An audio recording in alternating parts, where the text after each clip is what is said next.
कोई state government कैसे मना कर सकता है? ये तो सवाल नमस्कार। हमारी सरकार से पूछा जाना चाहिए। आप सभी को और विश्व भर में फैले भगवान बुद्ध के अनुयायियों को बुद्ध पूर्णिमा की बैसाख उत्सव की बहुत बहुत शुभकामनाएं।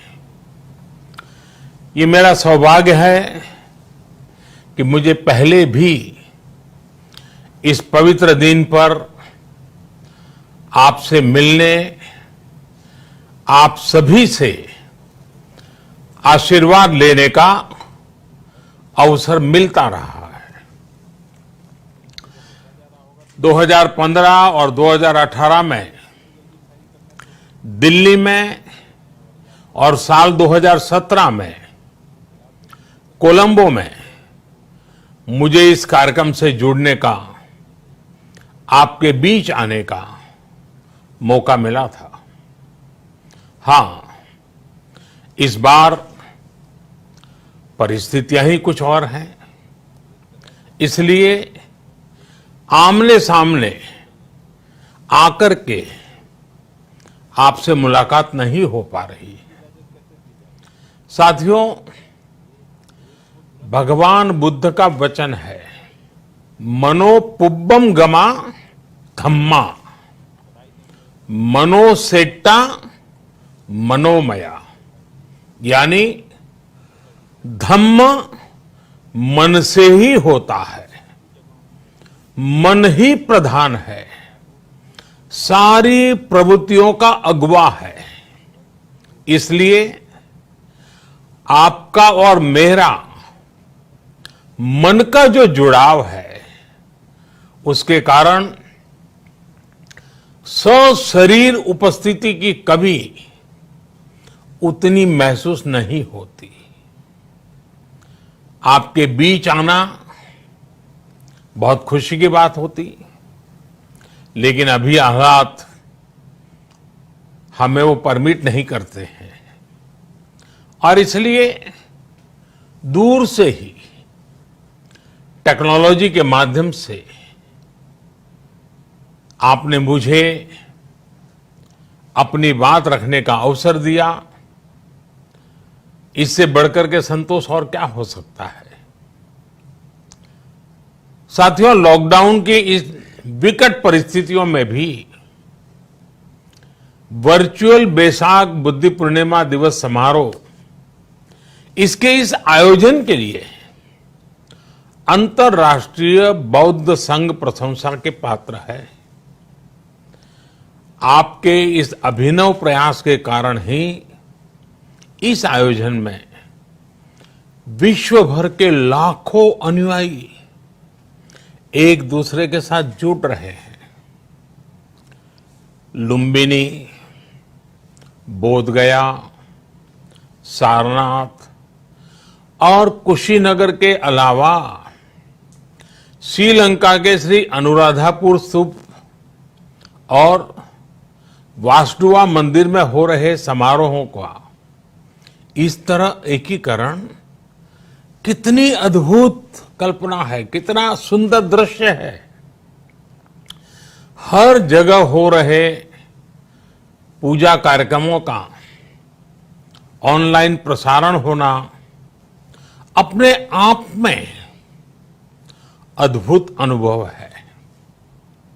आपने इस समारोह को कोरोना वैश्विक महामारी से मुकाबला कर रहे पूरी दुनिया के हेल्थ वर्कर्स और दूसरे सेवा कर्मियों के लिए प्रार्थना सप्ताह के रूप में मनाने का संकल्प लिया है। करुणा से भरी आपकी इस पहल के लिए मैं आपकी सराहना करता हूं। मुझे पूरा विश्वास है कि ऐसे ही संगठित प्रयासों से हम मानवता को इस मुश्किल चुनौती से बाहर निकाल पाएंगे, लोगों की परेशानियों को कम कर पाएंगे। साथियों,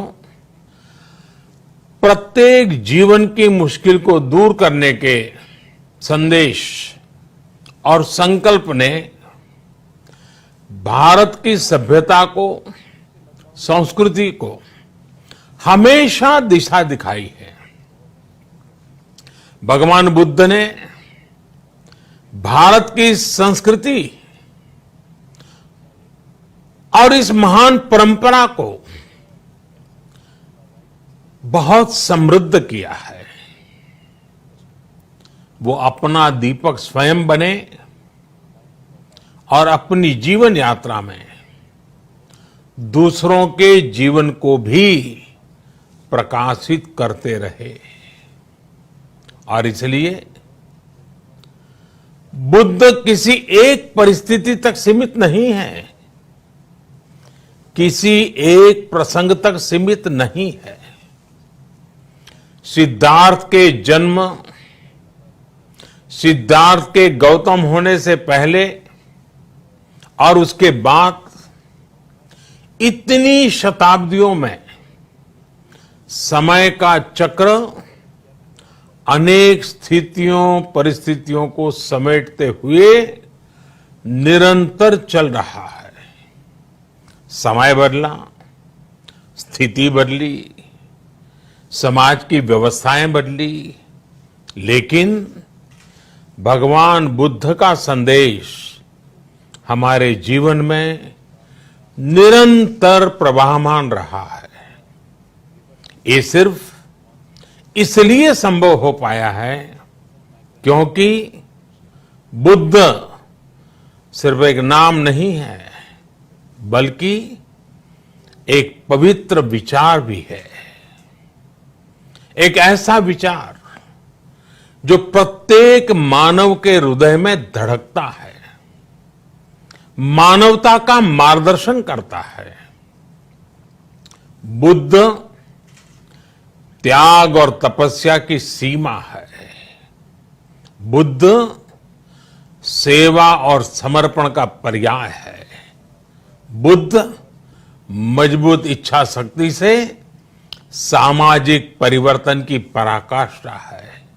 बुद्ध वो है जो स्वयं को तपाकर, स्वयं को खपाकर, खुद को न्योछावर करके पूरी दुनिया में आनंद फैलाने के लिए समर्पित है।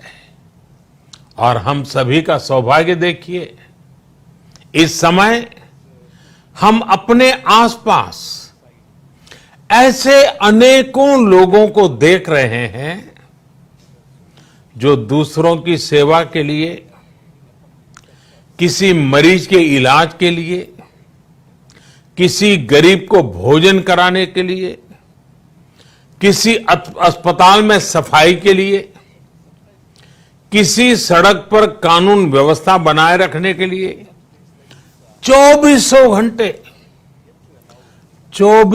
घंटे काम कर रहे हैं।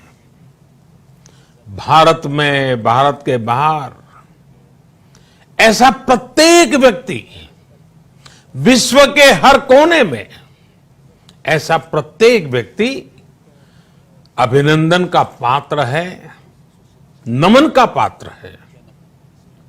साथियों, ऐसे समय में जब दुनिया में उथल पुथल है, कई बार दुख, निराशा, हताशा का भाव बहुत ज्यादा दिखता है, तब भगवान बुद्ध की सीख और भी प्रासंगिक हो जाती है।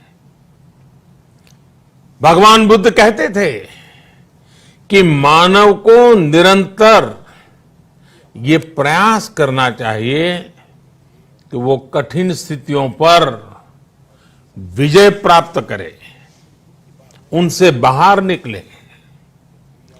थक कर रुक जाना ये विकल्प नहीं हो सकता।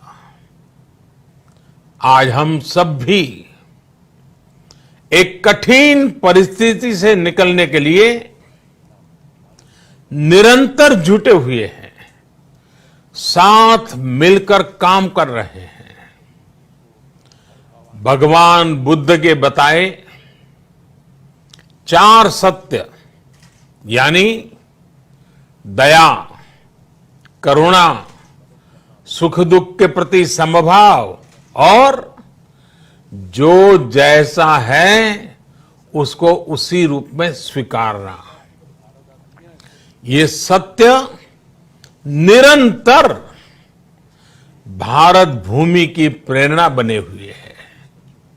आज आप भी देख रहे हैं कि भारत निस्वार्थ भाव से बिना किसी भेद के अपने यहां भी और पूरे विश्व में कहीं भी संकट में घिरे व्यक्ति के साथ पूरी मजबूती से खड़ा है।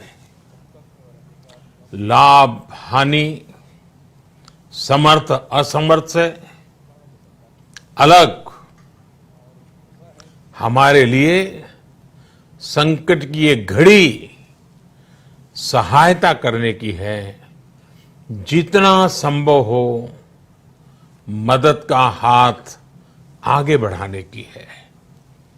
यही कारण है कि विश्व के अनेक देशों ने भारत को इस मुश्किल समय में याद किया और भारत ने भी हर जरूरतमंद तक पहुंचने में कोई कसर नहीं छोड़ी है।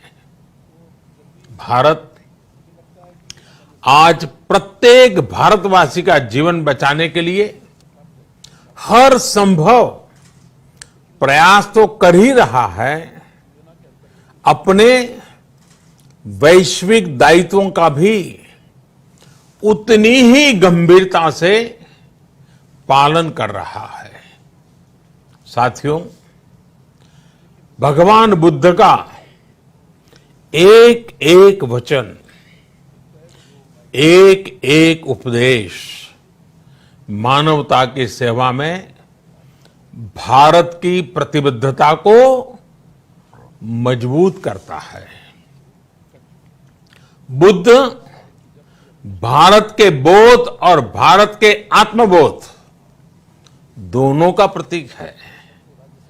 इसी आत्मबोध के साथ भारत निरंतर पूरी मानवता के लिए, पूरे विश्व के हित में काम कर रहा है और करता रहेगा।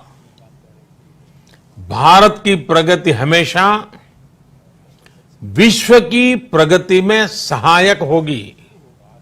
साथियों, हमारी सफलता के पैमाने और लक्ष्य दोनों समय के साथ बदलते रहते हैं, लेकिन जो बात हमें हमेशा ध्यान रखनी है वो ये कि हमारा काम निरंतर सेवा भाव से ही होना चाहिए।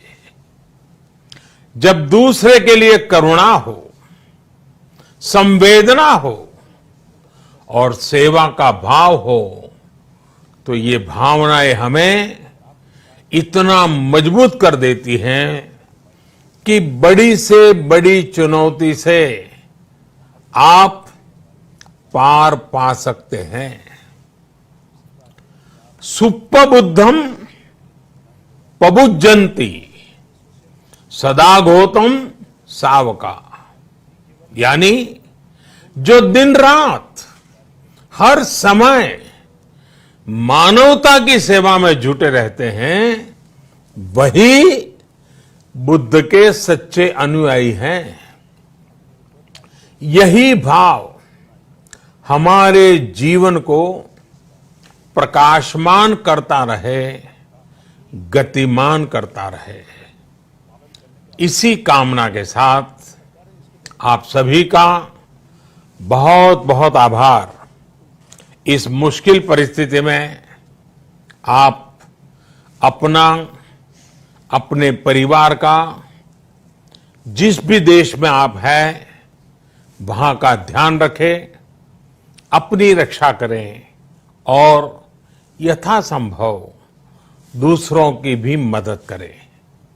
सबका स्वास्थ्य उत्तम रहे, इसी मंगल कामना के साथ मैं मेरी वाणी को विराम देता हूं। धन्यवाद। सर्वमंगलम।